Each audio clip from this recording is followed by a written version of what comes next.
wondered what Paul would have done with all his knowledge, with all his revelation of the person of Christ, with all he knew, with the kind of encounter he had in his lifetime. And yet, he still said, I will boast in my weakness.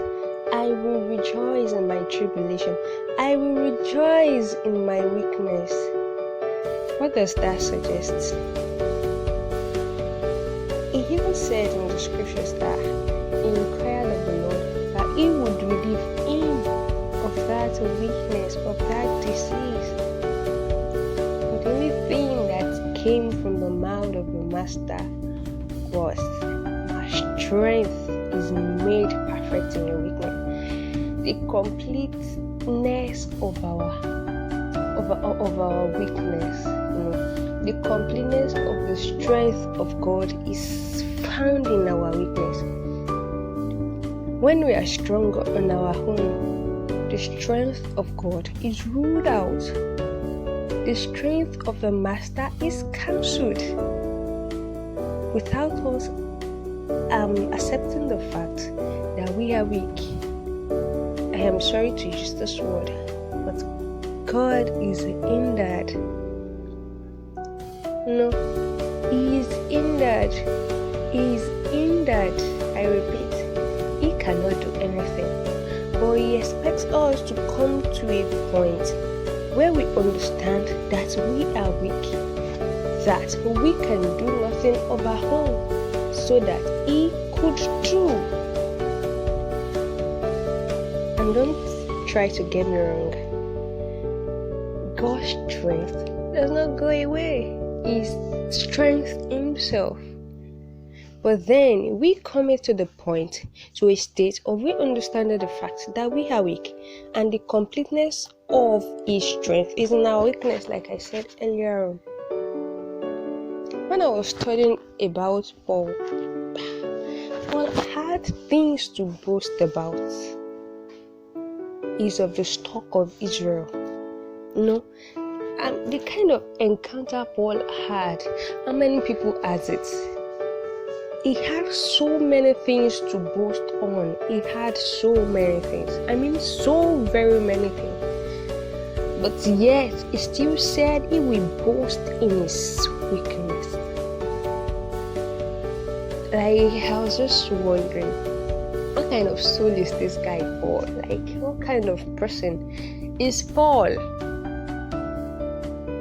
But then I realized that the perfectedness of the strength of God, the completeness of the strength of God is in you realizing that you are weak. Until you realize that you are weak, until then, there is no perfectedness of that strength. So today, I'll just, we talk to ourselves. Understand that you are weak, so that the strength can be perfected in your weakness. And mind you, this is not to bring you down, your self-confidence. No, that's not it. I bet you understand what I'm saying. I bet you do. See, when you think you have the power to do something, then God is ruled out. He is ruled out. He just loves this thing called total dependence. He does not want 50% of your dependence on Him. He wants it 100%. He wants it 100%. He wants it full. He enjoys you depending on Him totally. He does it. He does enjoy it. So depend on God, and He will see you through. Depend on God, and He will make the path straight. Do not be wise in your own eyes. Do not depend on your own understanding.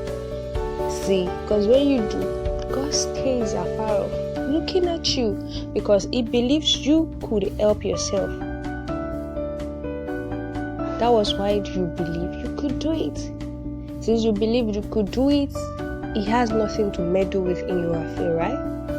But still, God is not a wicked, as some would think. He wants to embrace you. He wants to help you.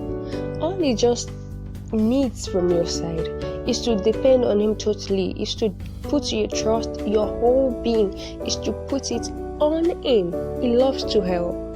He loves to help. He loves to give you that strength. He loves to strengthen you in your weak point, in your state of weakness. He enjoys doing that, but he wants the total dependence from you.